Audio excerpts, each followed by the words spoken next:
The tests confirm it. You are with child. Your Grace, Dr. Shepherd said quietly, setting down his instruments with deliberate care.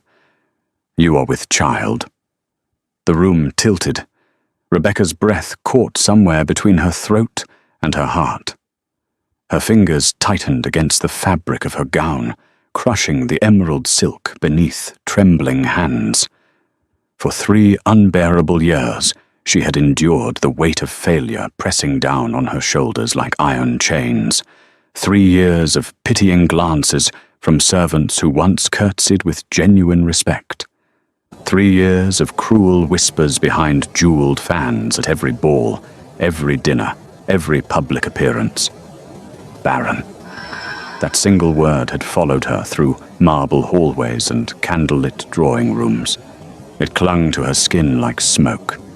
The noblewomen of London society spoke it with false sympathy, dripping from painted lips.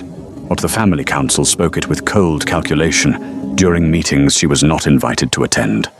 And Ronald, her husband, the powerful Duke of Blackthorn, he had stopped speaking to her at all. But now everything would change. "Are you certain?" Rebecca whispered, her voice barely audible above the rain hammering against the windows. Dr. Shepherd nodded, his weathered face softening with something that looked almost like relief. "Completely certain, Your Grace. You are approximately 8 weeks along." Rebecca closed her eyes.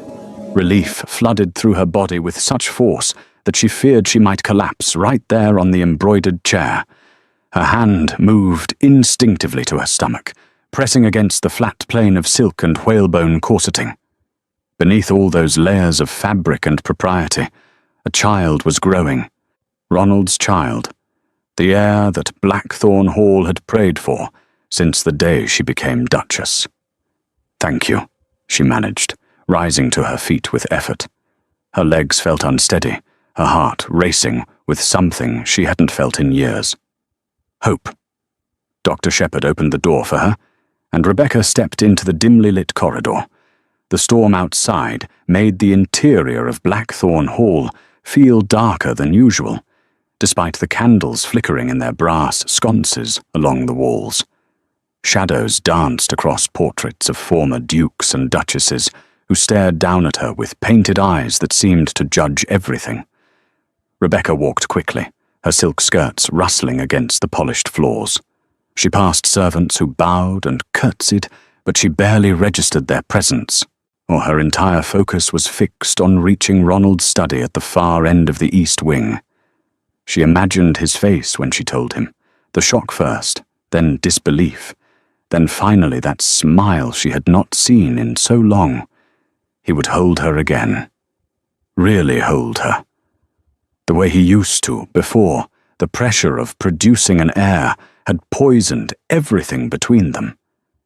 He would press his forehead against hers and whisper her name with that tenderness that once made her believe she was the luckiest woman in England.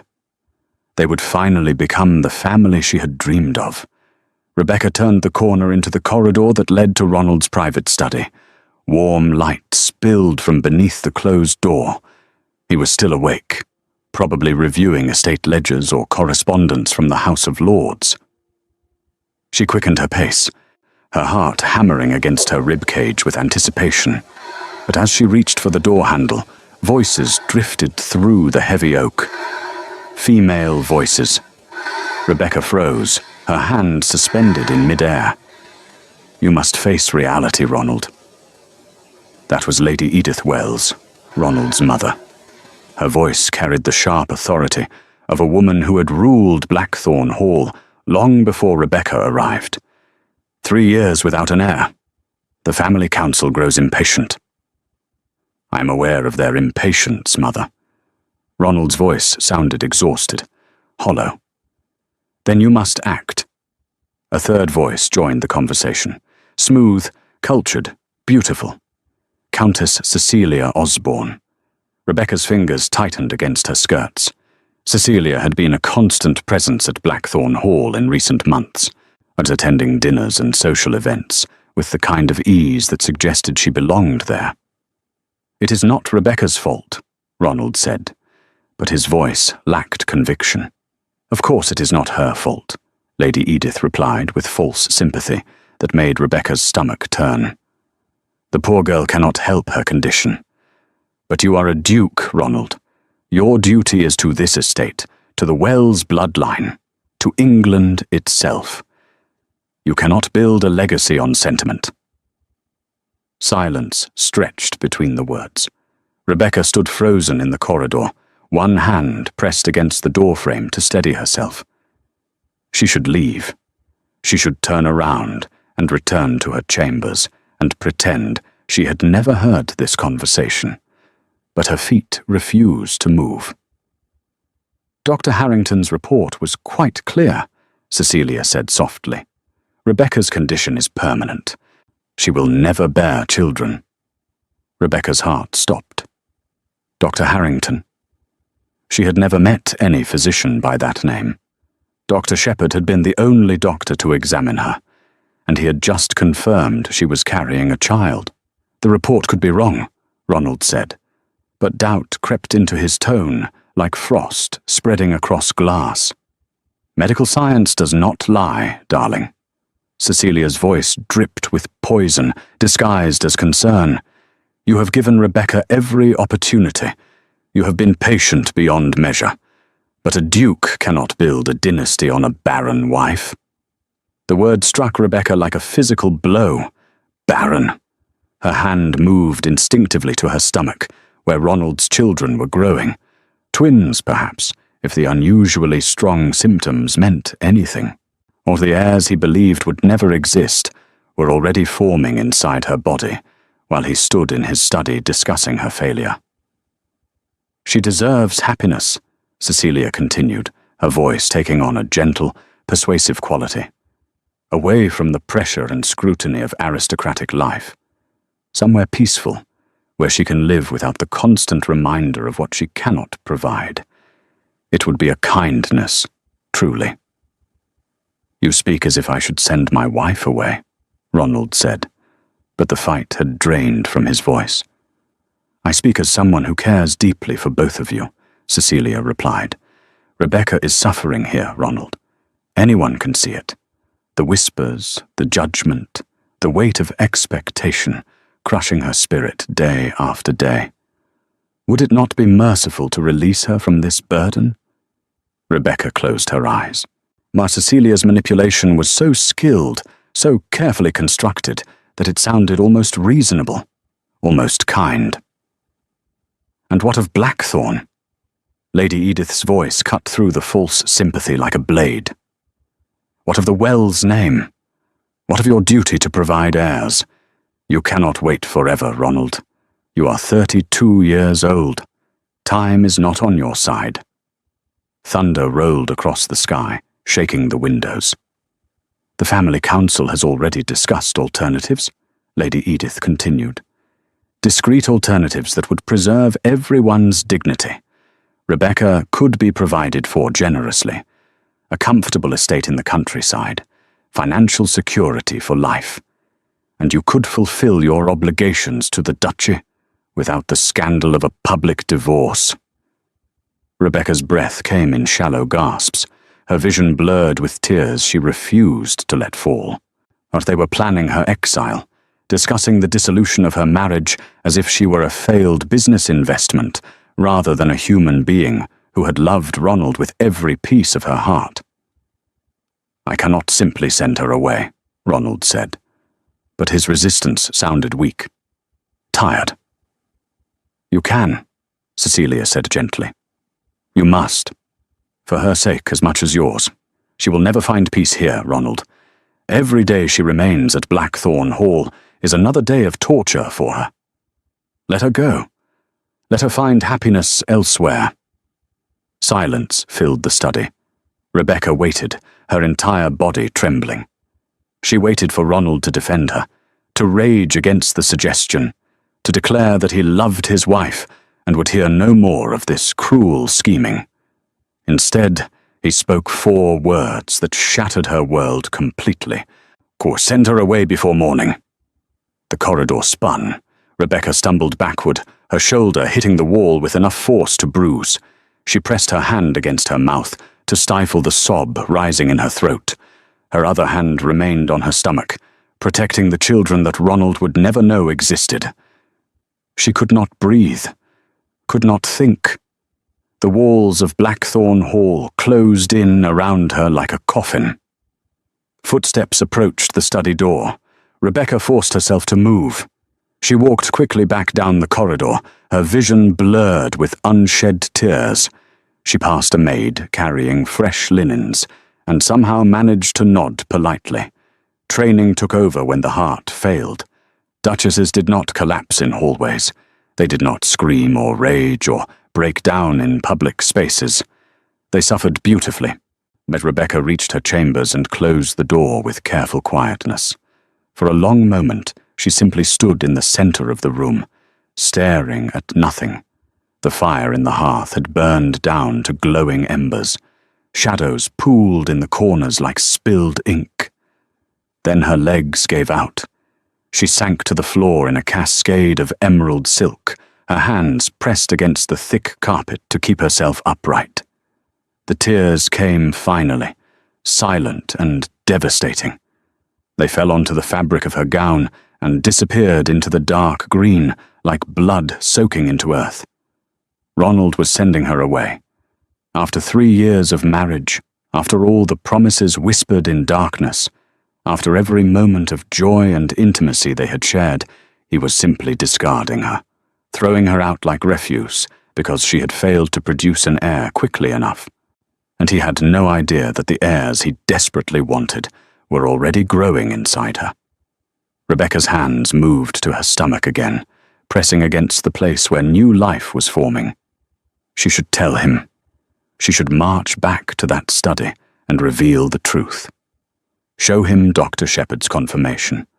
Prove that all of Cecilia's manipulation and Lady Edith's scheming was built on lies. But the words he had spoken echoed in her mind like bells tolling for the dead. A duke cannot build a dynasty on a barren wife. He had believed them so easily, had accepted their forged medical reports without question, had listened to Cecilia's poison and nodded along like a man too tired to fight. He had not defended Rebecca, had not demanded proof, had not trusted the woman he had once sworn to love and protect above all others. And that betrayal cut deeper than exile ever could.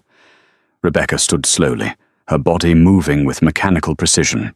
She walked to her writing desk and pulled out a sheet of cream-colored stationery embossed with the Wells family crest. She dipped her pen in ink and began to write. The letter was cold, controlled, every word carefully chosen to inflict no additional pain and reveal no additional truth. My dearest Ronald, I have come to understand that my presence at Blackthorn Hall brings you only sorrow and disappointment. I cannot give you what you need most, an heir to carry forward the Wells legacy. This failure has poisoned our marriage beyond repair. I release you from your obligations to me. I will leave Blackthorn Hall before morning and will not return. Please do not search for me.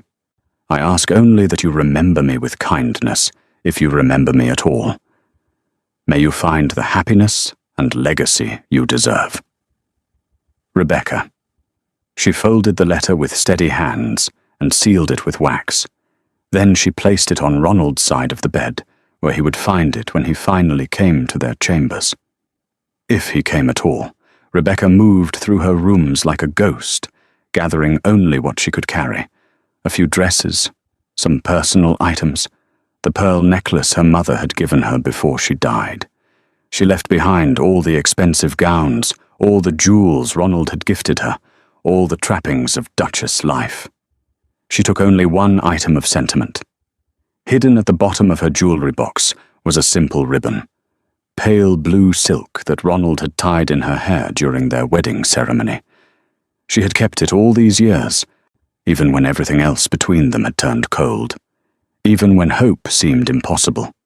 Rebecca tucked the ribbon into her travel bag and closed the clasp. Rain still hammered against the windows when she slipped out of her chambers near midnight. The servants had retired for the evening. The corridors were empty and dark, except for the occasional candle burning in its sconce.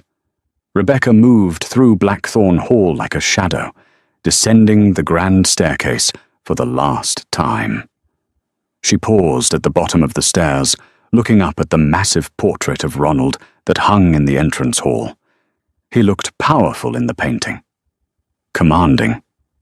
The artist had captured something in his eyes that suggested both strength and gentleness. Rebecca had fallen in love with that combination.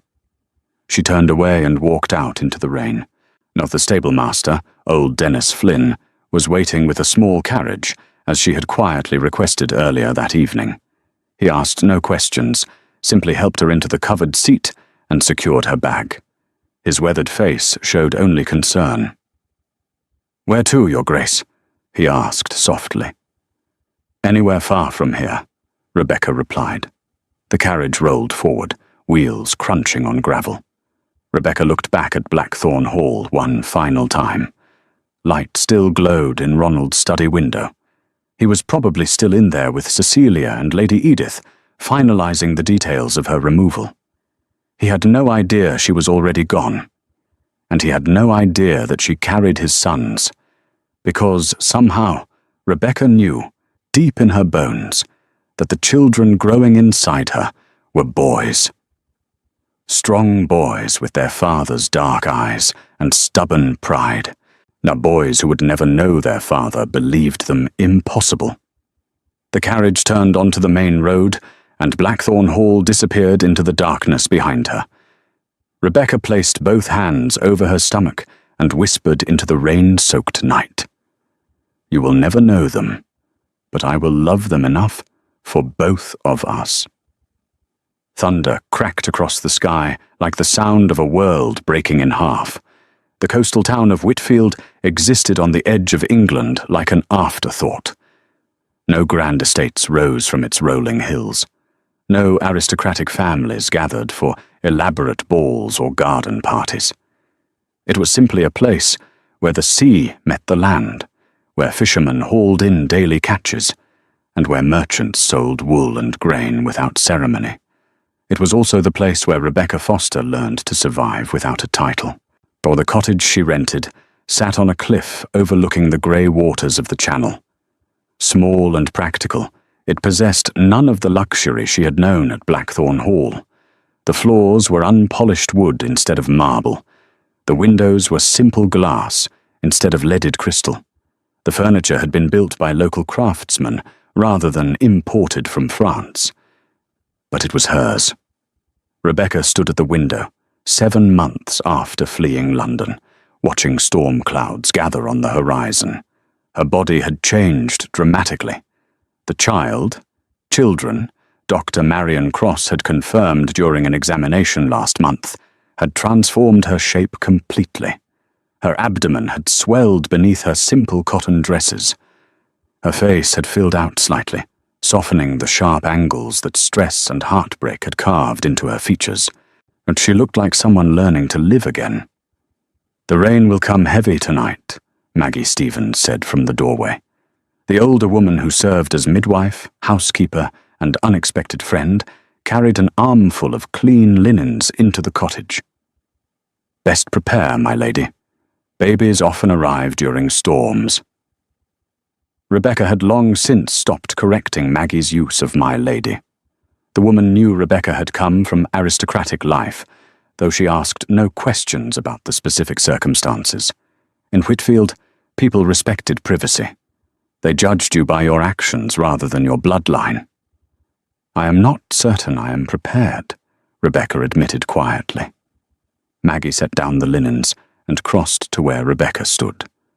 The midwife's hands were work-roughened, but gentle when she placed them on Rebecca's shoulders. "Oh, no mother is ever truly prepared, high-born or common. But you have strength in you. I have seen it these past months." Rebecca smiled weakly. Strength felt like the wrong word for what she possessed. Desperation seemed more accurate. She had survived these months, through sheer determination to protect the children growing inside her. Every morning she woke in the small cottage instead of her luxurious chambers at Blackthorn Hall. She chose to keep moving forward. Not because she wanted to, but because 2 lives depended on her will to survive. The pain started near midnight. Rebecca woke to a sensation like iron bands tightening around her abdomen. She gasped, her hands clutching the simple quilt that covered her bed. For a moment, she thought perhaps she had eaten something that disagreed with her. Then the pain came again, stronger this time, and she understood. The children were coming. Maggie arrived within the hour, summoned by Rebecca's neighbour, who had heard movement in the cottage. The midwife took control of the situation with calm efficiency, barking orders at the 2 women she had brought as assistants. They prepared hot water and clean cloths. They helped Rebecca into a loose nightgown. They spoke in low, reassuring voices, while lightning illuminated the cottage windows. The labour was brutal. Hours blurred together in a haze of pain and exhaustion. Rebecca screamed when the contractions tore through her body with relentless force. She wept when Maggie told her to push and her strength failed. She begged for it to end when the pain became unbearable. "Almost there," Maggie said, her voice cutting through Rebecca's agony. "One more push, my lady. Don't give me one more." Rebecca gathered every remaining piece of strength and bore down. The first child entered the world with a sharp, angry cry that filled the cottage like a declaration of war. Maggie worked quickly, cutting the cord and wrapping the infant in clean linen before passing him to one of her assistants. "A boy," Maggie announced with satisfaction. "Strong lungs, good colour." Rebecca barely had time to process the information before another contraction seized her body. The second child arrived 12 minutes later. Another boy, slightly smaller than his brother, but crying just as fiercely. Maggie moved with practiced efficiency, tending to both mother and infants, while her assistants cleaned and organized. Finally, when both babies were swaddled, and the worst of the bleeding had been controlled, Maggie brought them to Rebecca. "Or your sons, my lady." Rebecca's arms trembled as she accepted the weight of the 2 bundles. They were so small, so fragile. She pulled back the linen to see their faces properly, and her breath caught in her throat. They looked exactly like Ronald.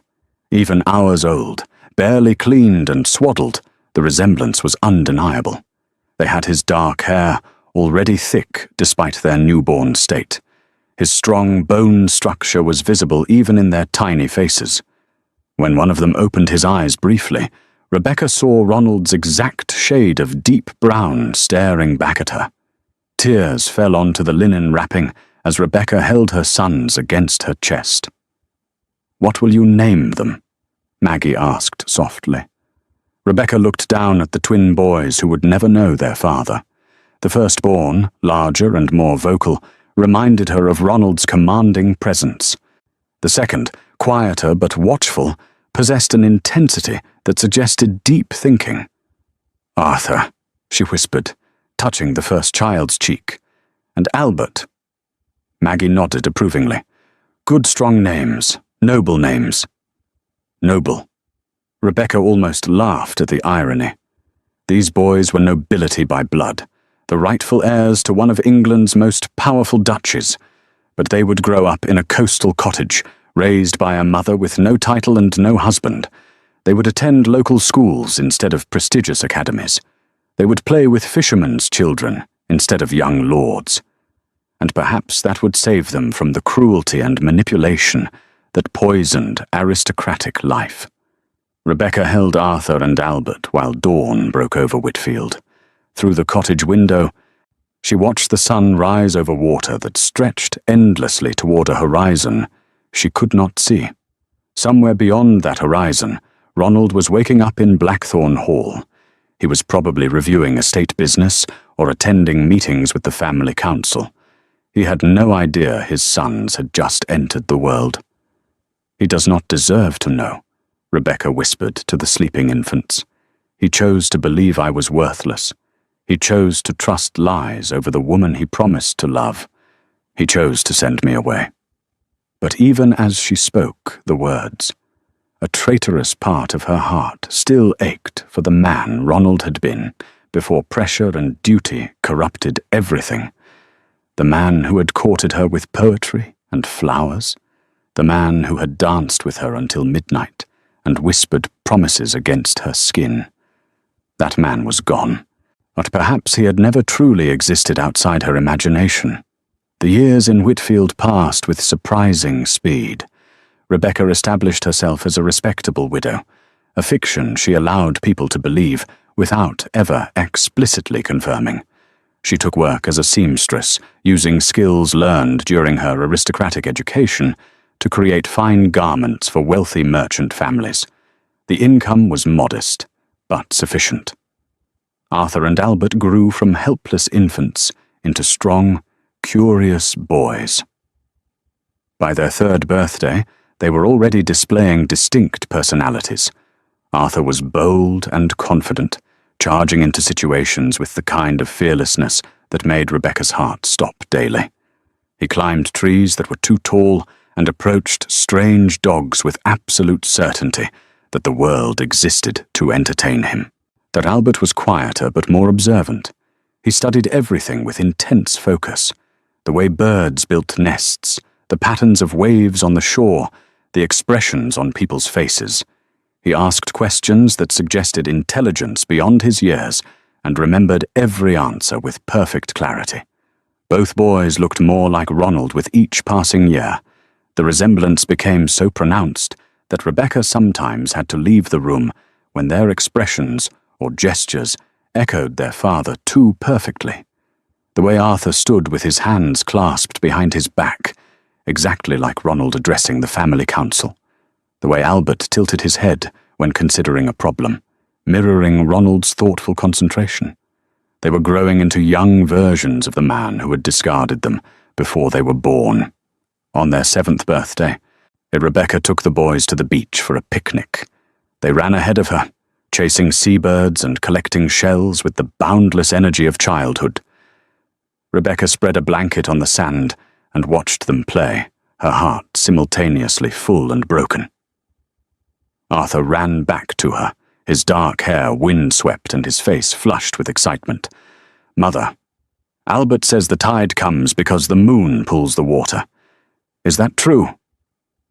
"It is," Rebecca confirmed, smiling at her thoughtful son, who was now examining a tidal pool with scientific intensity. "How does the moon pull water?" Arthur demanded. "It is so far away." Rebecca began explaining gravity in terms a 7-year-old might understand, but Arthur's attention had already shifted. He was staring at something she held in her hand, a letter that had arrived that morning. "What is that?" Arthur asked. Rebecca looked down at the cream-colored envelope, embossed with an elaborate seal, an invitation to a grand charity exhibition in London, hosted by several prominent aristocratic families to benefit war orphans. The event would include art displays, musical performances, and a ballroom reception attended by the highest levels of English society. The signature at the bottom read, "Duke Ronald Wells." Rebecca had stared at that signature for an hour after the letter arrived. Her hands had trembled so badly she had to set it down. Seeing Ronald's name after 7 years felt like being struck by lightning. "It is just an invitation," Rebecca said carefully. "To an event in London." "London?" Arthur's eyes went wide. "Can we go? You said London has buildings taller than trees and carriages everywhere and—" "We will see," Rebecca interrupted gently. But she already knew the answer. For 7 years, she had avoided London completely. She had built a new life far from the aristocratic world that had destroyed her.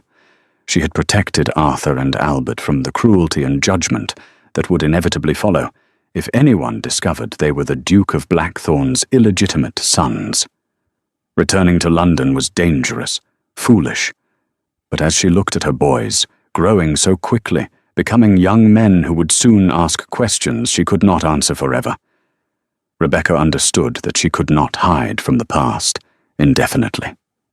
They deserved to know their heritage. And perhaps in some twisted way, Ronald deserved to see what his weakness and doubt had cost him. But that night, after Arthur and Albert fell asleep, Rebecca pulled out a small wooden box she kept hidden beneath the floorboards of her bedroom. Inside was the pale blue ribbon from her wedding, a few letters Ronald had written during their courtship, and the signet ring she had slipped off his finger the night he proposed, insisting she keep it as proof of his devotion. She had meant to throw these items into the sea 100 times, but she never managed to do it. Rebecca held the ring up to the candlelight, watching shadows play across the engraved Wells family crest. Then she made a decision that would change everything. She would return to London. She would attend the charity exhibition, and she would bring Arthur and Albert. Not for revenge, not for reconciliation, but because hiding the truth had become more painful than revealing it. The London Rebecca returned to had changed remarkably little. The same grand buildings lined the same cobblestone streets, the same aristocratic families gathered in the same exclusive venues. Even the air smelled the same: coal smoke and expensive perfume, and the peculiar scent of wealth concentrated in too small a space. But Rebecca had changed completely. The woman who stepped out of a hired carriage in front of the Kensington Exhibition Hall bore no resemblance to the broken Duchess who had fled Blackthorn Hall 7 years earlier. She wore a gown of deep crimson silk that had taken her 3 months to sew with painstaking perfection. Black lace gloves covered her hands. The diamond earrings, the only valuable jewelry she had kept from her former life, caught the late afternoon light. She looked regal, powerful, untouchable. Behind her, Arthur and Albert climbed out of the carriage with wide eyes. They wore matching dark suits that Rebecca had tailored specifically for this occasion. Their dark hair had been carefully brushed. Their faces had been scrubbed clean that morning, despite their protests. They looked like young lords preparing for their first formal event. "Stay close to me," Rebecca instructed quietly. "And remember what we discussed. Polite greetings. No running. And absolutely no climbing on anything." Arthur nodded seriously, though his eyes were already scanning the grand building with barely contained excitement. Albert simply took Rebecca's hand, his grip tight with nervousness, and they walked through the entrance together. The exhibition hall was magnificent. Soaring ceilings supported by marble columns created an impression of vast space. Crystal chandeliers hung like frozen waterfalls, each one containing hundreds of candles that filled the room with warm light. Artwork covered the walls, portraits and landscapes donated by aristocratic families for the charity auction. And everywhere, nobles in their finest attire circulated through the space like brilliantly colored birds. Rebecca paused just inside the entrance, letting her eyes adjust to the overwhelming sensory experience. She had forgotten how loud these events were. Conversation echoed off marble surfaces. Laughter rang out from clusters of men discussing politics and business. The rustle of silk and satin created a constant whisper beneath everything else. "Mother," Albert whispered, pressing closer to her side. "There are so many people." "There are," Rebecca agreed, squeezing his hand reassuringly. "But we belong here just as much as anyone else." It was a lie, but a necessary one. They moved into the crowd slowly. Rebecca guided Arthur and Albert toward the art displays, hoping to remain relatively anonymous among the hundreds of attendees. But anonymity proved impossible. Heads turned as they passed. Rebecca felt the weight of stares following their progress through the room. She heard the whispers starting, spreading through the crowd like ripples across water. "Is that? It cannot be. The former Duchess of Blackthorn. She disappeared years ago. Who are those boys? Dear God, look at their faces." The whispers grew louder. more insistent. Rebecca kept her expression carefully neutral, her training as a duchess serving her well even now. She did not acknowledge the stares, did not react to the murmured speculation. She simply walked through the exhibition hall with her sons, examining paintings and sculptures as if oblivious to the growing storm of attention. But she was not oblivious. She felt every gaze like a physical touch, heard every whispered question like a shout, and she knew exactly what they were seeing. Two young boys who looked exactly like the Duke of Blackthorn. Rebecca was studying a landscape painting of the Scottish Highlands when she felt the atmosphere in the room shift. The whispers stopped abruptly. A strange tension filled the air, as if everyone had collectively held their breath. She turned slowly. Across the crowded exhibition hall, standing near the grand staircase that led to the upper gallery, was Ronald. 7 years had changed him. Silver threaded through his dark hair now, concentrated at his temples in a way that somehow made him look more distinguished. Lines had appeared around his eyes and mouth, marks of stress and sleepless nights. He looked older, harder, but still devastatingly handsome in the formal evening attire that aristocratic men wore like armor, and he was staring directly at her. For a moment that stretched into eternity, Rebecca and Ronald simply looked at each other across the crowded room. 7 years of separation collapsed into nothing. 7 years of anger and heartbreak and desperate survival evaporated like morning mist. Rebecca's heart betrayed her by racing, or then Ronald's gaze shifted downward, landing on Arthur and Albert standing on either side of their mother. The color drained from his face. Rebecca watched understanding dawn across Ronald's features, like sunrise breaking over a devastated landscape.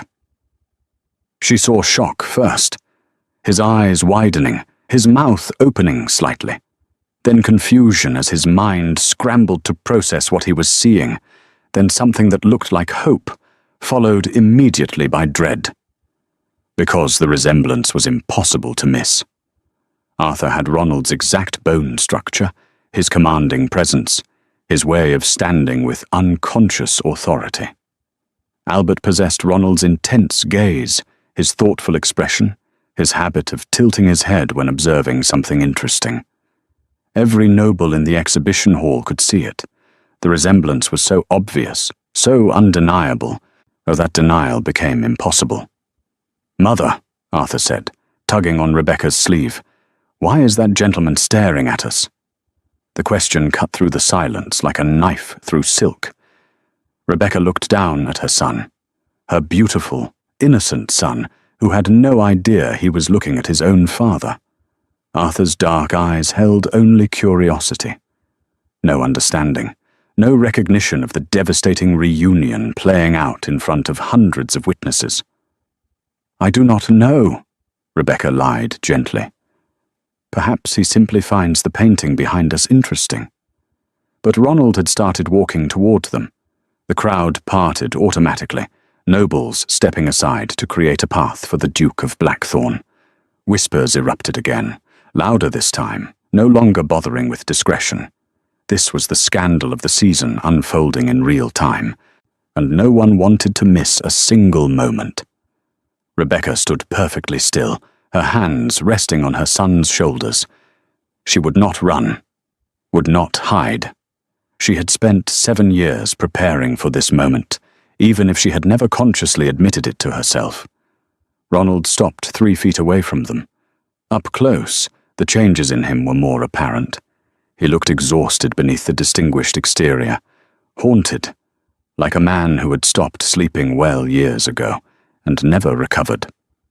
"Rebecca," he said, his voice rough with emotion. Just her name. Nothing else. But the way he said it contained entire volumes of unspoken words. "Your Grace," Rebecca replied with cool politeness. The formal address created distance that her racing heart threatened to destroy. Ronald's gaze dropped to Arthur and Albert again. He studied them with an intensity that made Rebecca's protective instincts flare. She wanted to pull her sons close, shield them from the man who had discarded them before they existed. But she forced herself to remain still. "Who?" Ronald's voice failed him. He cleared his throat and tried again. "Who are these young men?" Silence spread through the exhibition hall like frost. Every conversation had stopped. Every eye was fixed on the small group near the Scottish Highland painting. Rebecca met Ronald's gaze directly. 7 years ago, she had fled from this man in tears and heartbreak. 7 years ago, she had been a broken duchess with no power and no options. But that woman was dead. "These are my sons," Rebecca said clearly, her voice carrying through the silent room. "Arthur and Albert Foster." Foster. Her maiden name, not Wells. The implication struck Ronald like a physical blow. His face went pale, then flushed, then pale again. His hands clenched at his sides. "Your sons," he repeated slowly. "Yes." "Their father is no concern of yours, Your Grace." The formal distance in Rebecca's tone could have frozen water. She saw the words hit Ronald, saw him absorb the carefully constructed lie she was building. Because officially, legally, these boys were not his sons. They bore her maiden name. They had been raised far from London. As far as society was concerned, Rebecca had moved on after their separation and built a new life with someone else. But biology didn't lie. Every person in that exhibition hall could see the truth written across Arthur and Albert's faces. These boys were the Duke of Blackthorn's sons, regardless of what name they carried or what story Rebecca told. "How old are they?" Ronald asked, his voice barely above a whisper. Rebecca considered lying, considered adding years to their age to make the timeline impossible. But something in Ronald's expression, desperation mixed with dawning horror, made her choose truth. 7 years old, she said quietly. They turned 7 last month. Mathematics were simple and brutal. 7 years old meant they had been conceived during Rebecca's marriage to Ronald. 7 years ago, Rebecca had disappeared from Blackthorn Hall after he ordered her sent away. The timeline aligned perfectly with betrayal and exile, and children carried in secret. Ronald swayed slightly, as if the weight of realization had knocked him off balance. "Rebecca," he said again, and this time her name sounded like a prayer, or perhaps a confession. "Mother," Albert spoke up, his voice small in the vast space. "I am hungry. May we visit the refreshment table?" The innocent request shattered the moment. Rebecca tore her gaze away from Ronald and looked down at her sons. They both looked uncomfortable with the attention focused on them. Arthur shifted his weight from foot to foot with barely contained energy. Albert pressed closer to Rebecca's side, seeking protection from the roomful of staring strangers. "Of course," Rebecca said warmly. She turned back to Ronald with cool politeness. "If you will excuse us, Your Grace. My sons require attending." She started to walk away. "Wait." Ronald's hand shot out, stopping just short of grabbing her arm. "Please, Aunt, I must speak with you." Rebecca looked at his outstretched hand, then back to his face. "We have nothing to discuss." "We have everything to discuss." Ronald's voice cracked. "Rebecca, those boys, they are mine," Rebecca interrupted firmly. "They are mine, and you gave up any claim to anything of mine 7 years ago." She took Arthur and Albert's hands and walked away from the Duke of Blackthorn, leaving him standing alone in the center of the exhibition hall, while hundreds of nobles watched and whispered. But Rebecca could feel Ronald's gaze following them across the room, and despite 7 years of building walls around her heart, she could feel those walls beginning to crack. Ronald did not sleep that night. He sat in his study at the London townhouse, staring at nothing while dawn crept across the city. His mind replayed the exhibition hall encounter on an endless loop. Rebecca's face, The boys' faces. The undeniable resemblance that had made his chest constrict with something between joy and devastating grief. Those were his sons, 7 years old, conceived before Rebecca disappeared, hidden from him for their entire lives, and he had no one to blame but himself. The memory of that night 7 years ago had haunted him constantly. Lady Edith and Cecilia pressing him to send Rebecca away, his own weakness and exhaustion making him agree to something monstrous, the empty bed when he finally returned to his chambers near dawn, the cold letter Rebecca had left behind. He had searched for her initially, sent investigators to track her movements, but Rebecca had vanished completely, as if she had never existed. Eventually, the family council had pressured him to move forward, to put aside his failed marriage and focus on producing heirs. But Ronald had never remarried. He told himself it was because aristocratic law made divorce complicated, because the scandal would damage the Wells family reputation, because he was too busy managing the duchy to concern himself with courtship. All lies. The truth was simpler and more pathetic. He had never stopped loving Rebecca. Now she had returned with 2 sons who looked exactly like him, and Ronald understood the full magnitude of what his weakness had destroyed. A knock on the study door interrupted his thoughts. "Come," Ronald called, his voice rough from hours of silence. His secretary, Francis Bowman, entered carrying the morning correspondence and newspapers. The young man's face was carefully neutral, but Ronald could see questions burning behind his professional composure. The scandal had already begun. "The morning papers, Your Grace," Francis said, setting the stack on the desk. "I thought you might wish to see them." Ronald picked up the top newspaper and immediately regretted it. The headline screamed across the front page: "Mysterious Reunion. Former Duchess returns with suspicious heirs." Below the headline was a detailed account of yesterday's exhibition, complete with breathless speculation about the identity of Rebecca's sons and their remarkable resemblance to the Duke of Blackthorn. Ronald set down the paper before he could read further. "Arrange a meeting," he said quietly. "With whom, Your Grace?" "With Rebecca Foster. Send a message to wherever she is staying in London. I'd tell her I request the honor of calling on her at her convenience." Francis hesitated. "Your Grace, perhaps it would be wise to consult with Lady Edith before—" "My mother has no say in this matter," Ronald interrupted sharply. "Send the message, Francis." The secretary bowed and retreated. Ronald returned to staring at nothing, his mind already planning what he would say when he saw Rebecca again. How he would apologize. How he would beg for the opportunity to know his sons. How he would try to repair damage that might be beyond fixing. Rebecca received Ronald's message at the modest hotel where she and the boys were staying. She read the carefully worded request 3 times, her hands remarkably steady, despite the chaos of emotions raging inside her. He wanted to see her, to speak privately. To beg, probably. Or Rebecca looked across the hotel room, where Arthur and Albert were playing a complicated game involving toy soldiers and elaborate battle strategies. They had adapted remarkably well to London after their quiet life in Whitfield.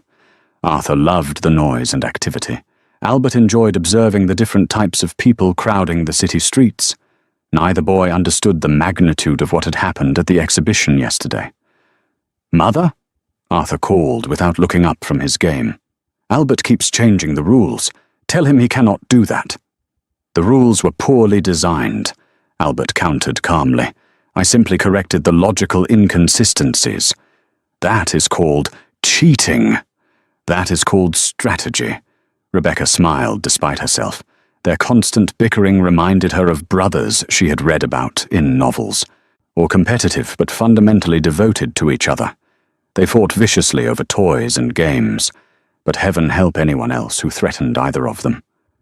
Ronald deserved to know them.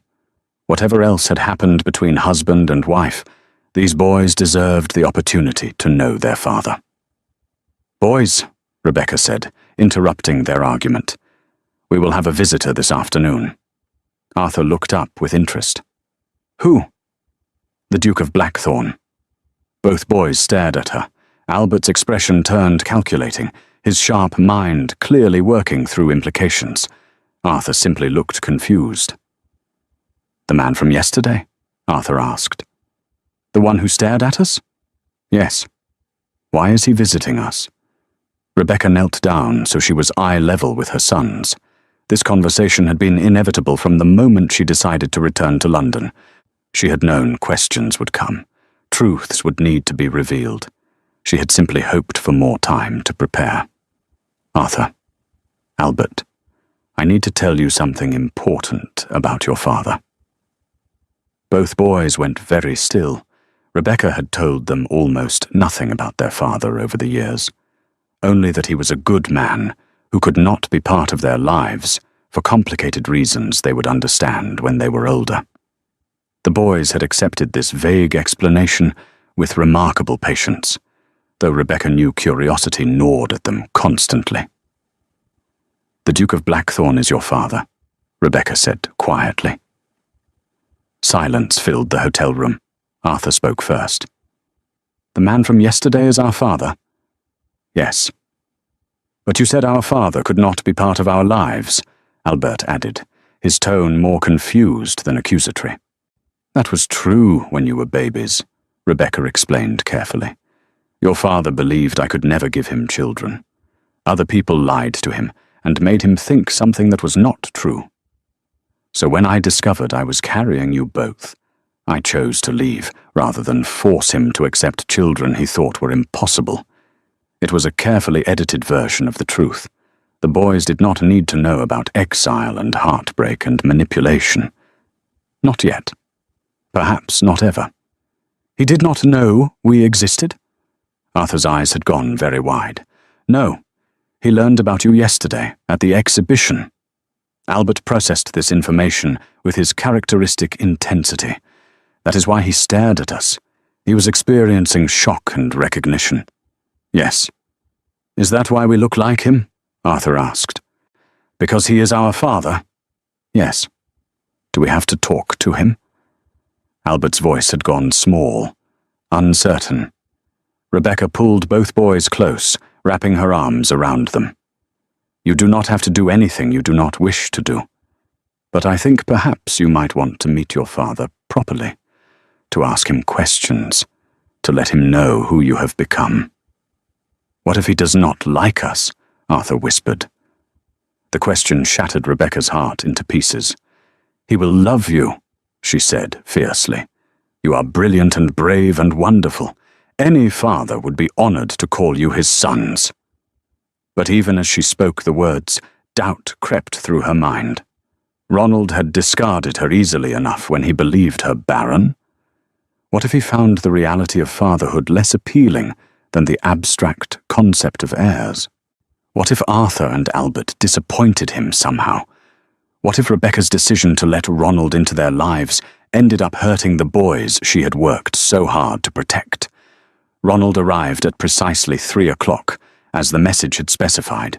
He stood outside the hotel room door for a full minute, gathering courage he had not needed since his first battle during the war. Then he knocked. Rebecca opened the door immediately. She wore a simple day dress of pale blue that made her eyes look luminous. Her hair was arranged in a loose style that suggested she had been too distracted to fuss with elaborate pinning. She looked beautiful and terrifying in equal measure. "Your Grace," she said formally. "Please come in." Ronald stepped into the modest hotel room and immediately saw the boys. Arthur and Albert sat side by side on a small sofa near the window. They had clearly been instructed to behave formally. Their postures were rigid, their hands folded in their laps, their expressions carefully neutral. But their eyes betrayed them, wide and curious and uncertain. Ronald's throat closed. These were his sons, his blood. The heirs he had believed impossible. They sat 3 feet away from him, close enough to touch, and Ronald had no idea how to bridge the vast distance that 7 years of separation had created. Arthur. Albert. Rebecca's voice cut through Ronald's paralysis. This is the Duke of Blackthorn, your father. The boys stood in unison, their training evident, despite their unconventional upbringing. They bowed slightly, not the deep, formal bow that aristocratic sons would perform, but a respectful acknowledgement that showed Rebecca had taught them manners. "Sir," they said together. Ronald's vision blurred. He had imagined this moment 1,000 times since seeing them yesterday, had planned eloquent speeches and careful explanations, but now, faced with the reality of his sons, all words failed him. "Hello," he managed finally. His voice sounded broken even to his own ears. Awkward silence stretched between them. Rebecca moved to stand behind the boys, her hands resting protectively on their shoulders. The message was clear. They were hers.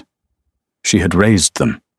She would continue protecting them from anything that might cause harm, even their own father. "Perhaps you should sit," Rebecca suggested. "This may take some time." Ronald sat in the chair opposite the sofa. The boys settled back down. They pressed close together in that way siblings do when facing something uncertain. They watched Ronald with identical expressions of guarded curiosity. He had no idea where to begin. "You are 7 years old," Ronald said finally. A statement, not a question, but Arthur nodded anyway. "Yes, sir. We had a birthday last month." "What did you do to celebrate?" "Mother took us to the beach," Albert offered quietly. "We had a picnic and collected shells." "Do you like the beach?" "Very much. We live near the ocean in Whitfield." Whitfield. Ronald had never even heard of the place. While he had been managing Blackthorn Hall and attending Parliament sessions and fulfilling ducal duties, his sons had been growing up in some unknown coastal town, collecting shells and having picnics. He had missed everything. "What else do you enjoy?"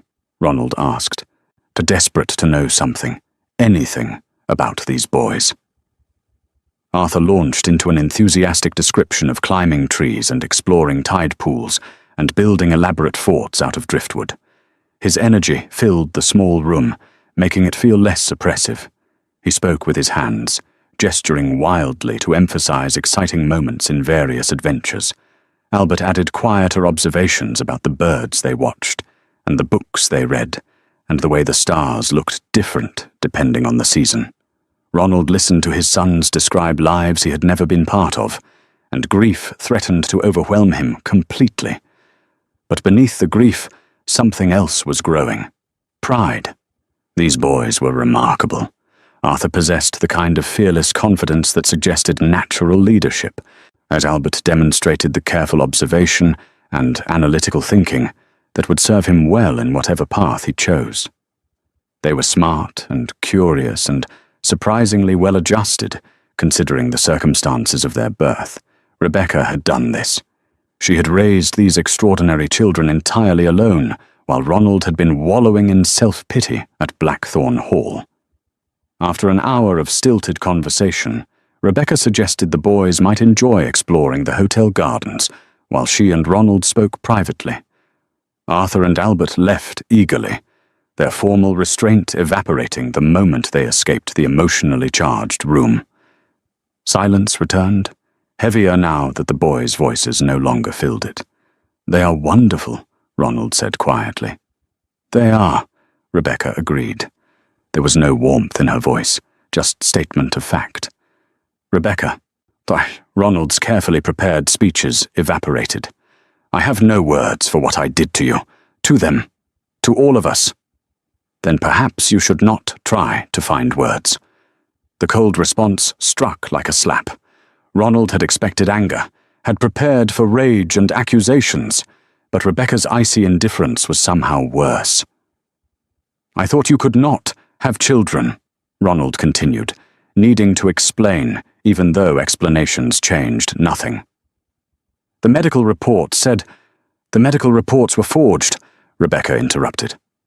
"Dr. Shepherd confirmed my pregnancy the very night you ordered me sent away. I was carrying Arthur and Albert when I left Blackthorn Hall. The revelation hit Ronald like cannon fire. You were pregnant that night? Yes.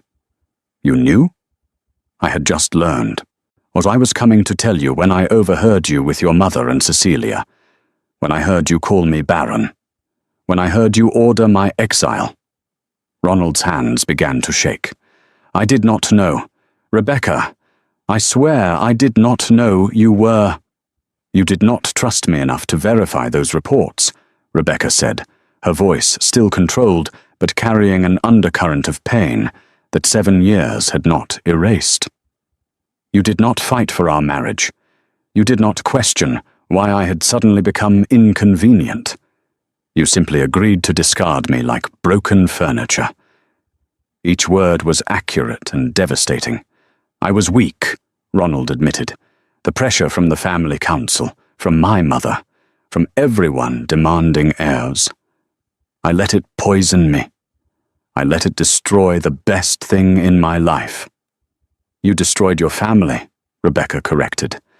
You threw away your wife and the children you claimed to desperately want, and you did it because you were too tired to fight for us. I know. Knowing changes nothing. I understand that, Ronald said quietly, but I am begging you anyway. Let me know them. Let me be part of their lives. I cannot undo the past 7 years, but perhaps I can be present for the next 70. Rebecca stood and walked to the window overlooking the gardens. Ronald could see Arthur and Albert below, racing each other along a path between rose bushes. Their laughter drifted up faintly. They deserve to know their father, Rebecca said finally. I will not keep you from them out of spite. Hope flared in Ronald's chest. But, Rebecca continued, turning to face him with eyes that held no forgiveness, you will earn their love, but I will not command them to care for you. I will not tell them they must respect you simply because of blood. You will build a relationship with Arthur and Albert on your own merit. I accept those terms. And Ronald, Rebecca's voice dropped to something that carried warning. If you hurt them, if you disappoint them, if you fail them the way you failed me, I will take them back to Whitfield, and you will never see them again. The threat was clear and absolute. Ronald nodded. I understand. He would do better. He had to do better. Because the alternative, losing his sons again after just finding them, was unthinkable. The relationship between Ronald and his sons developed slowly over the following weeks. Rebecca had agreed to extend their stay in London, and partly because the boys were enjoying the city, and partly because watching Ronald awkwardly navigate fatherhood provided a strange satisfaction she would not examine too closely. Ronald visited every afternoon. He took Arthur and Albert to Hyde Park, where they fed ducks and sailed toy boats in the Serpentine. He brought books he thought they might enjoy, adventure stories and scientific texts that Albert devoured hungrily. He arranged a fencing lesson, watching with barely concealed pride as Arthur picked up the basics with natural athleticism. The boys warmed to him gradually. Arthur especially seemed drawn to Ronald's stories about managing Blackthorn Hall and navigating political complexities. He asked endless questions about duty and responsibility and what it meant to be a duke. Ronald answered with patience that surprised Rebecca, and given how exhausted those same questions had once made him when directed at his own failures. Albert remained more reserved, but Rebecca caught him studying Ronald with the same intense observation he applied to everything interesting.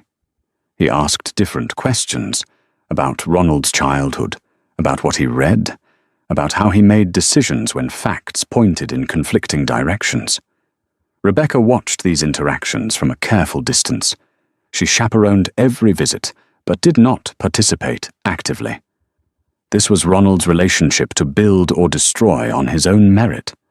But late at night, when Arthur and Albert were asleep and Rebecca sat alone in the hotel room, she felt the old wounds reopening, because seeing Ronald with their sons reminded her painfully of what they could have been. What they should have been. A family. United. Happy. But instead they were fragments trying to reform into something that could never match the original shape. One afternoon, while the boys were occupied with a complicated chess game Ronald was teaching them, Rebecca stepped onto the hotel balcony for air. The London streets below bustled with activity. Carriages and pedestrians and street vendors calling their wares.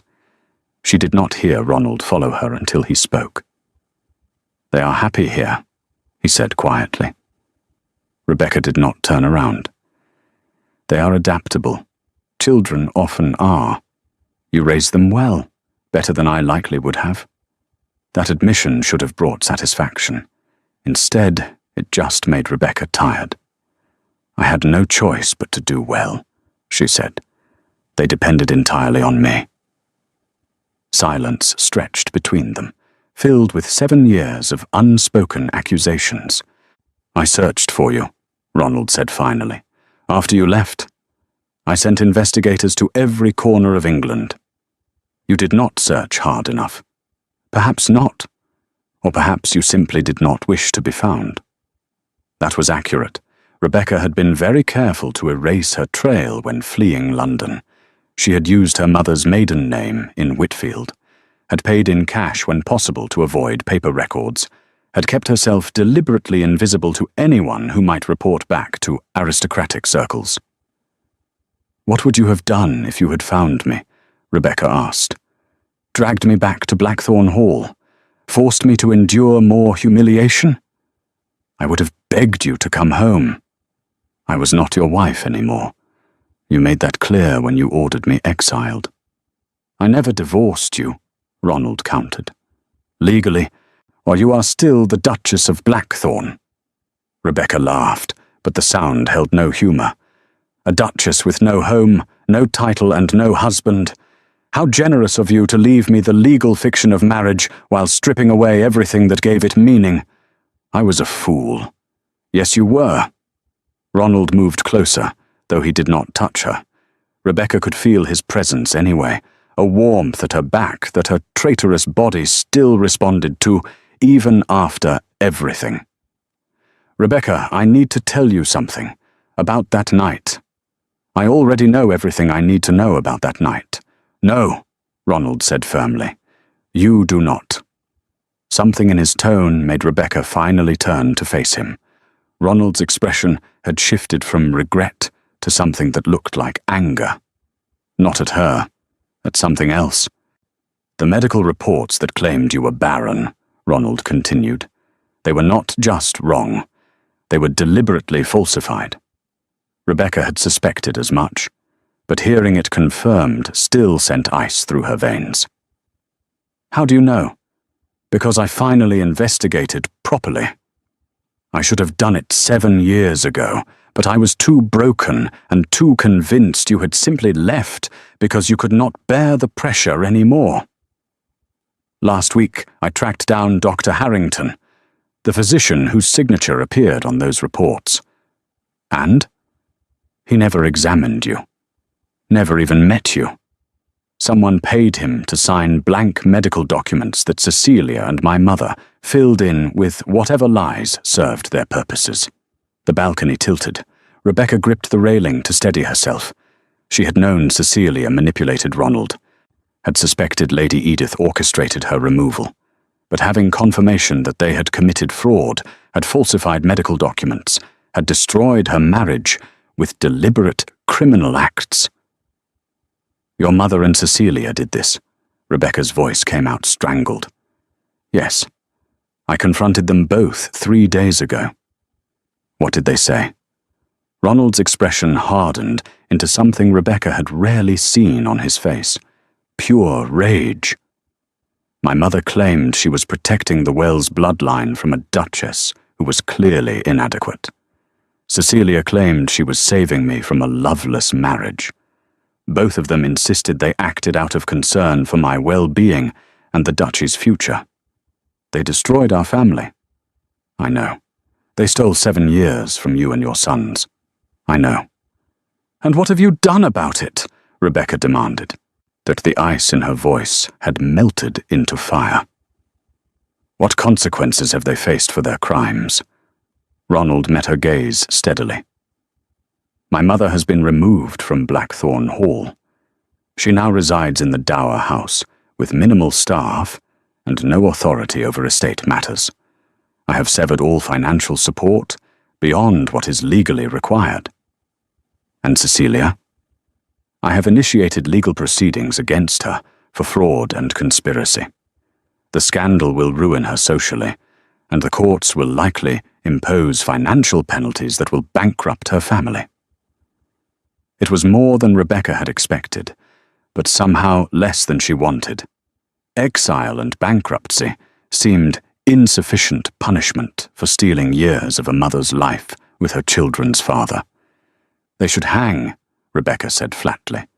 Perhaps. But English law does not execute aristocrats for destroying marriages, no matter how calculated the destruction. Rebecca turned back to the street below. Her hands gripped the balcony railing so tightly her knuckles went white. I was pregnant, she whispered. I was carrying your sons.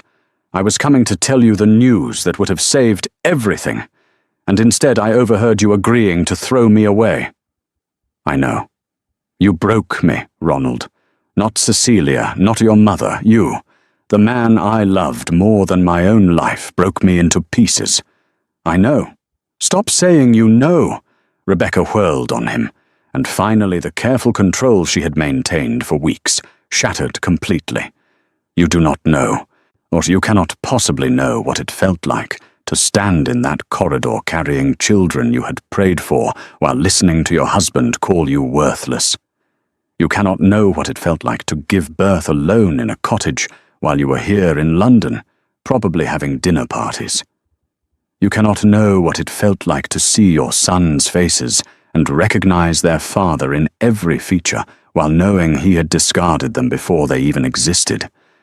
Tears streamed down Rebecca's face. She did not bother wiping them away. Ronald looked stricken. You are right. I cannot know. But Rebecca, I need you to understand something. What could you possibly say that would matter now? I never stopped loving you. The words hit like a physical blow. Rebecca stared at Ronald, searching his face for lies, for manipulation, and for anything that would let her dismiss this confession as another aristocratic game. But his expression showed only raw honesty, pain that matched her own. I never remarried, Ronald continued quietly. I never courted anyone else. I never even considered it. People thought I was waiting for an appropriate amount of time after our separation. But the truth is simpler. I could not imagine replacing you. You threw me away, Rebecca said, her voice breaking. I failed you in the worst possible way. But I never stopped loving you. Every day for 7 years, I have regretted my weakness. Every night, I wished I could undo what I allowed to happen. Wishing changes nothing. I know that too, but I need you to understand that losing you destroyed me just as thoroughly as my betrayal destroyed you. The difference is that you survived and built a new life. I simply existed in the ruins of what I had destroyed. Rebecca wanted to rage at him, to scream that his suffering meant nothing compared to what she had endured. But looking at Ronald now, really looking at him, she saw the truth in his words. He looked haunted, worn down. Like a man who had been bleeding slowly for 7 years and only now realized the wound might be fatal. I do not forgive you, Rebecca said quietly.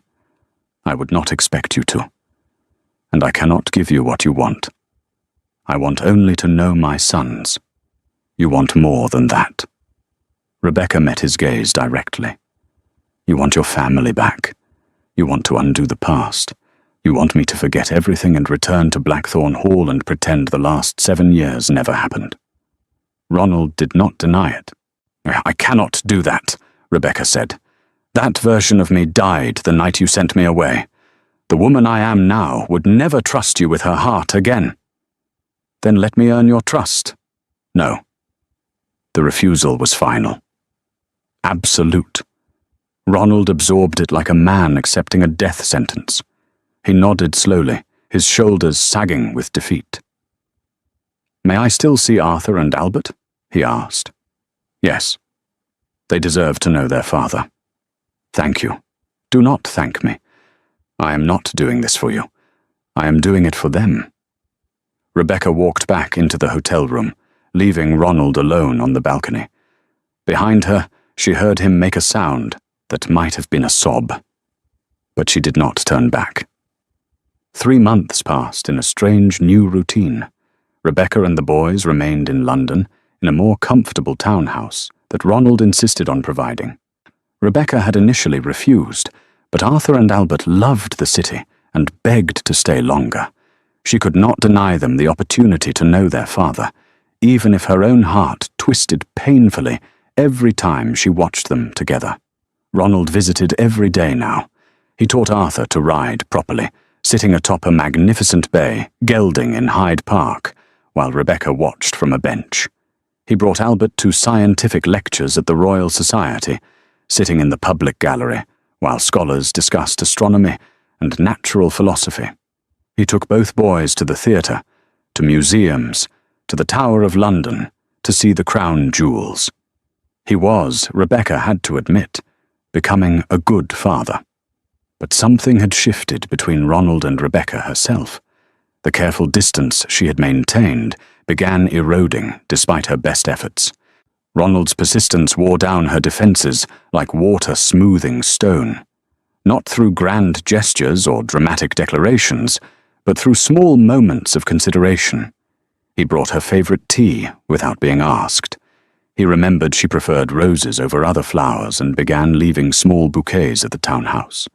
He asked her opinion on decisions regarding Arthur and Albert's education, truly listening to her answers instead of simply waiting for his turn to speak. And worst of all, he looked at her the way he used to look at her during their courtship, like she was the most important person in any room.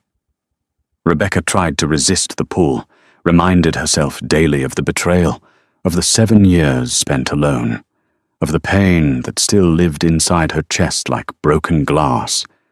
But resistance became harder when Ronald knelt before Arthur one afternoon and apologized. They were in the townhouse drawing room.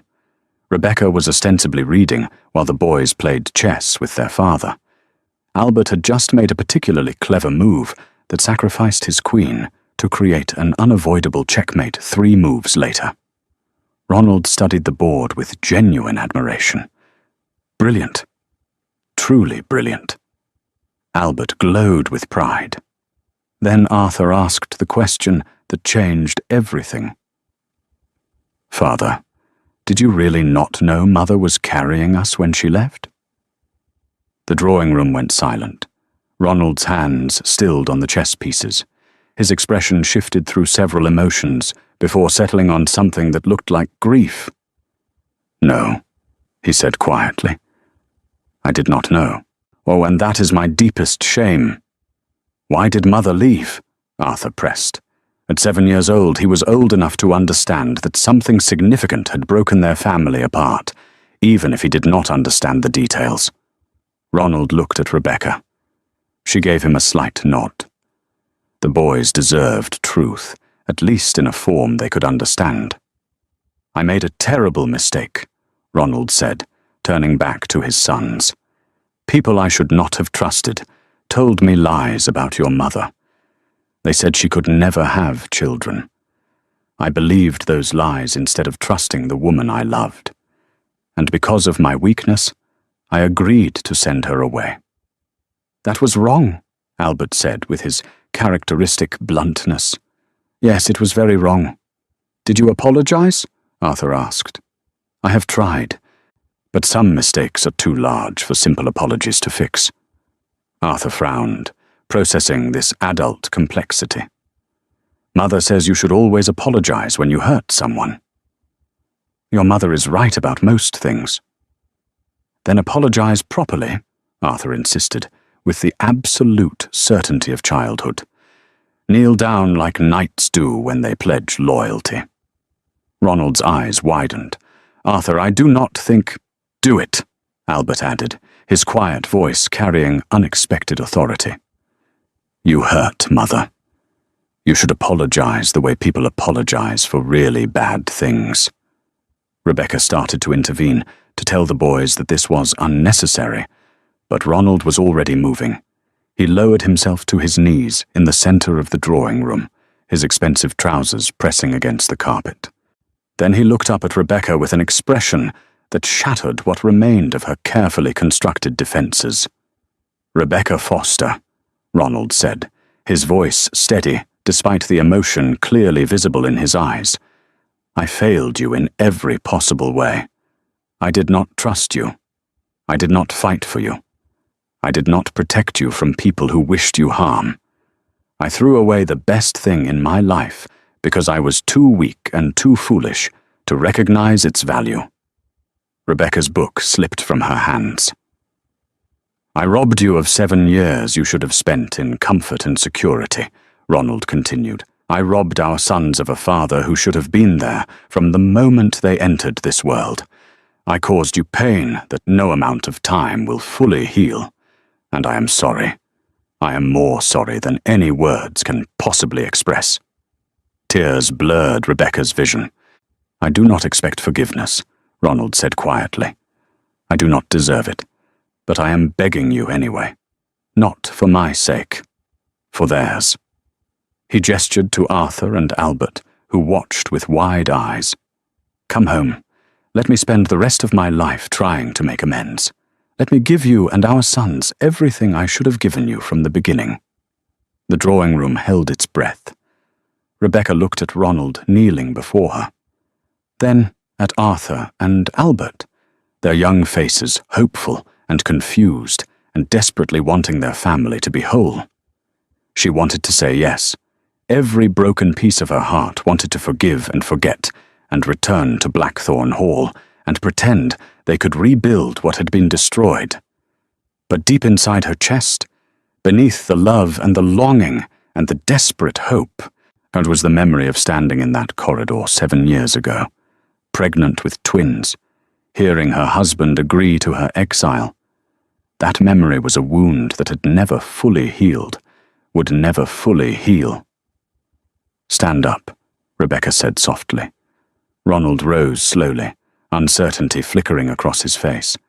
Rebecca walked to where he stood. She reached up and touched his cheek gently, the first time she had initiated physical contact with him since returning to London. You taught me something terrible, Ronald, she said, her voice breaking. You taught me that love without trust becomes grief. Ronald's expression crumbled. I still love you, Rebecca continued, and the admission felt like tearing out her own heart. I never stopped loving you, but love is not enough. It was not enough 7 years ago when pressure and doubt poisoned it. It is not enough now when I cannot forget what you destroyed. Rebecca! I forgive you, she interrupted. Truly. I understand that Cecilia and your mother manipulated you. I understand that you were under tremendous pressure. I even understand that you loved me all along. Hope flickered in Ronald's eyes. But I cannot come home with you, Rebecca finished, because every time I look at you, I remember that night. I remember how easily you believed I was worthless, how quickly you agreed to discard me, and I cannot build a life on that foundation. The hope died. Arthur and Albert deserve to know their father, Rebecca said. I will not keep them from you, but I cannot be your wife again. That part of me died when you sent me away. Ronald stood absolutely still. Then, slowly, he nodded. I understand, he said, his voice rough with suppressed emotion. Do you? No, but I accept it. Rebecca lowered her hand from his cheek. I think it would be best if we returned to Whitfield soon. The boys have had enough of London. They miss the sea. When? End of the week. 3 days. Ronald would have 3 more days with his sons before they disappeared into their other life again. "May I visit them in Whitfield?" Ronald asked. "Regularly?" "Yes. They should not lose their father again." "And you?" "I will be civil when you visit. I will not prevent you from building relationships with Arthur and Albert. But you and I..." Rebecca's voice failed her. "We are finished." Ronald absorbed this final rejection like a man taking a mortal wound. His face went pale, then carefully blank. "I understand," he said again. Arthur and Albert had been watching this exchange with confusion clearly visible on their young faces. They did not fully understand the adult complexities playing out before them, but they recognized finality when they heard it. "Mother?" Arthur said uncertainly. "Are you crying?" Rebecca had not realized tears were streaming down her face. "Yes," she admitted. "Why?" "Because sometimes loving someone and leaving them happen at the same time." Arthur frowned, not understanding. Albert simply watched his mother with those intense eyes that saw too much. Ronald quietly excused himself, claiming important business required his attention. He kissed both boys on the forehead before leaving, and Rebecca saw his hands trembling when he touched them. After the door closed behind him, Rebecca sank onto the sofa and pulled her sons close. They wrapped their small arms around her, offering comfort they were too young to fully understand. Outside, rain began to fall on London, and somewhere in the city, the Duke of Blackthorn returned to an empty townhouse and finally allowed himself to break. The morning Rebecca and the boys left London dawned grey and cold. Ronald arrived at the townhouse before sunrise, unable to stay away, even though he knew watching them leave would destroy him.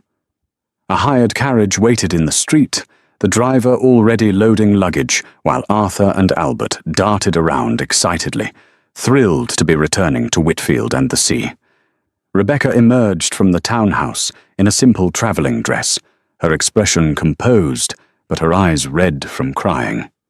She had been crying a lot in the 3 days since she told Ronald their marriage was truly over. "You came," she said quietly. "I could not let you leave without saying goodbye.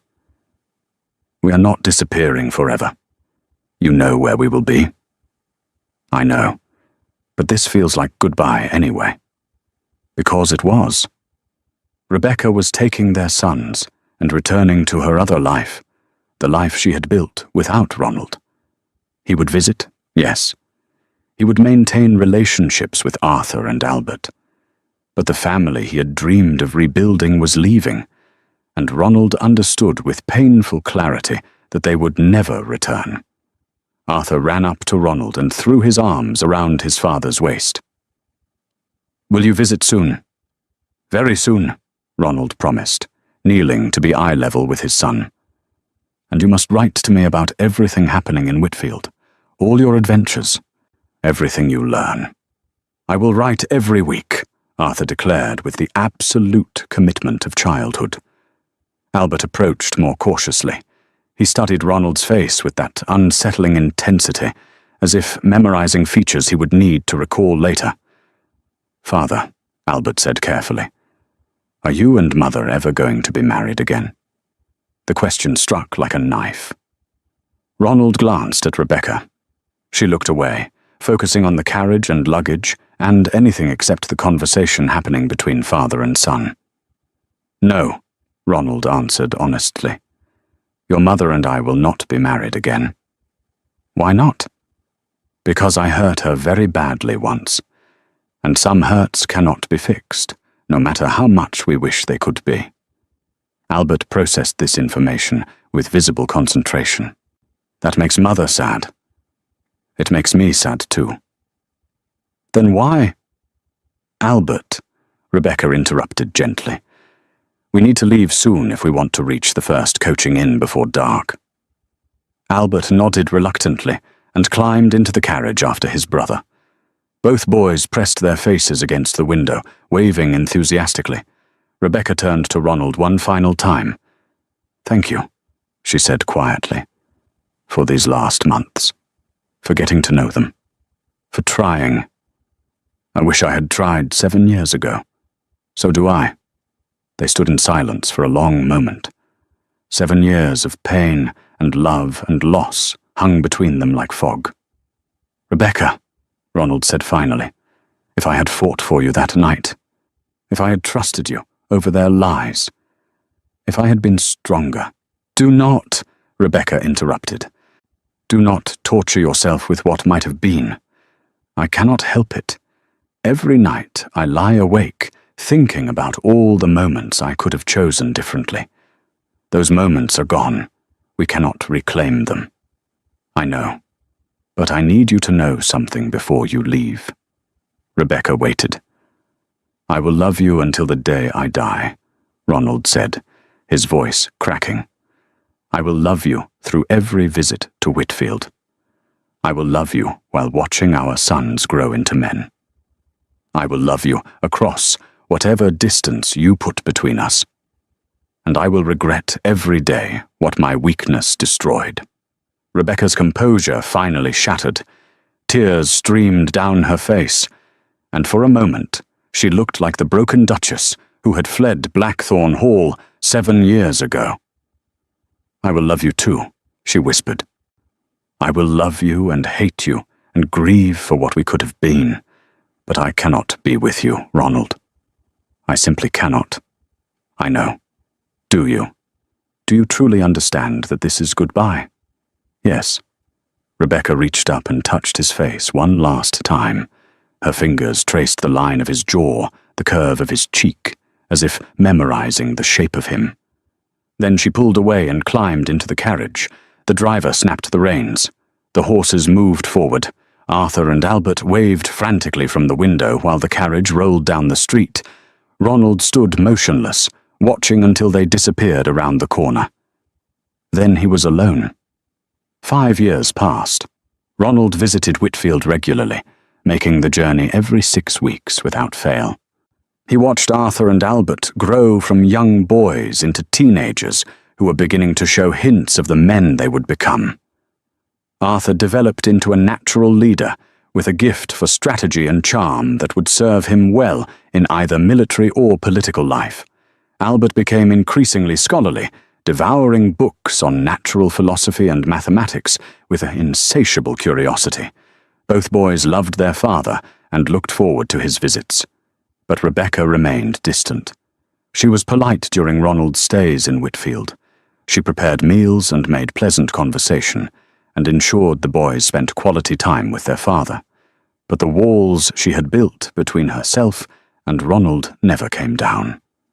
She never touched him beyond brief handshakes, never allowed herself to be alone with him in a room, or never let her guard drop even for a moment, and Ronald understood that she never would.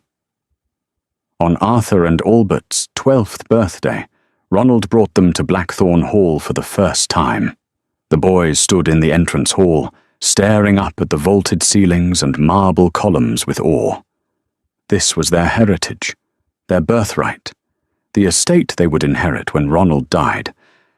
But it felt hollow without Rebecca. Ronald took them through the halls, showing them portraits of ancestors and explaining the history of various rooms. He introduced them to the senior staff, who would someday answer to them as dukes. He let them explore the grounds and the stables and the extensive library.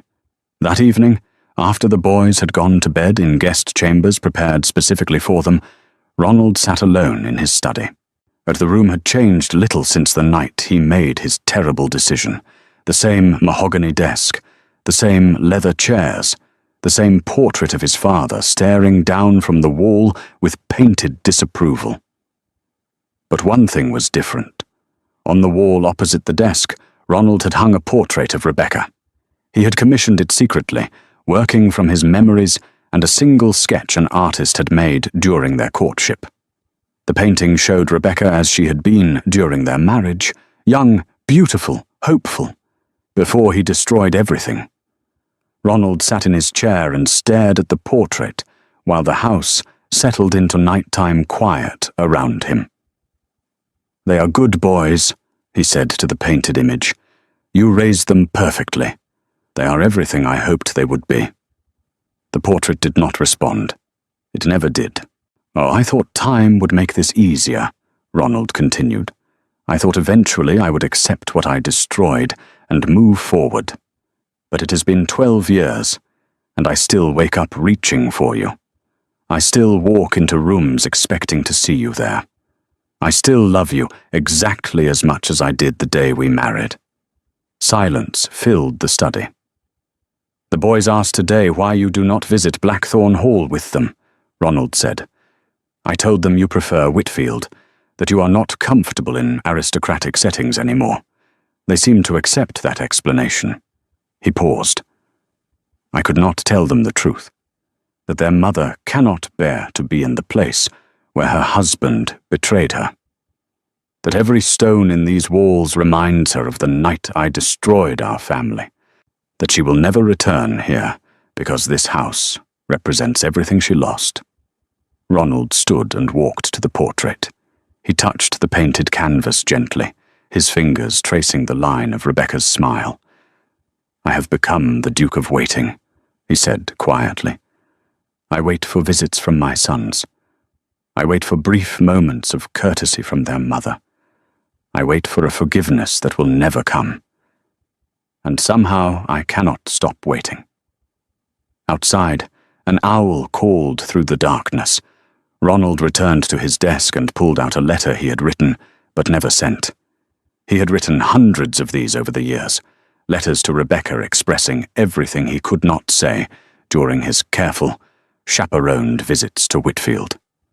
None of them had ever been mailed. He added a new paragraph.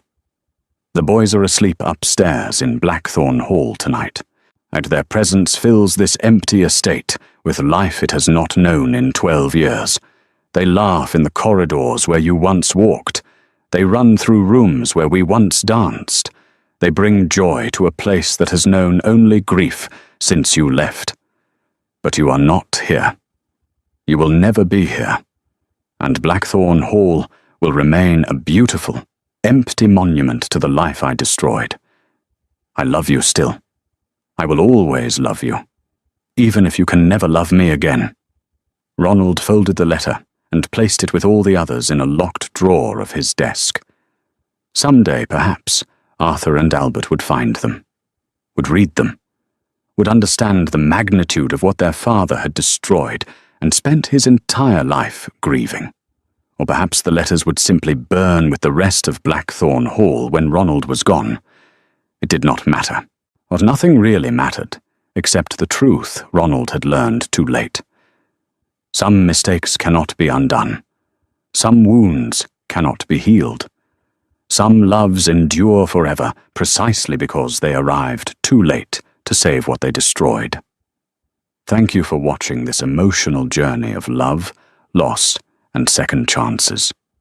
If Rebecca and Ronald's story touched your heart, please show your support by giving this video a like. It truly helps us continue bringing you these powerful narratives.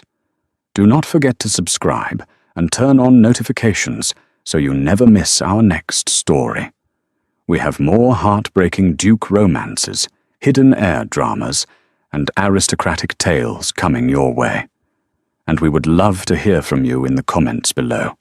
Tell us where in the world you are watching from and what you thought about Rebecca's choice. Would you have forgiven Ronald? Did he deserve a second chance? Share your thoughts with our community. Until next time, remember that some love stories are not about perfect beginnings, but about the courage to rebuild after everything falls apart.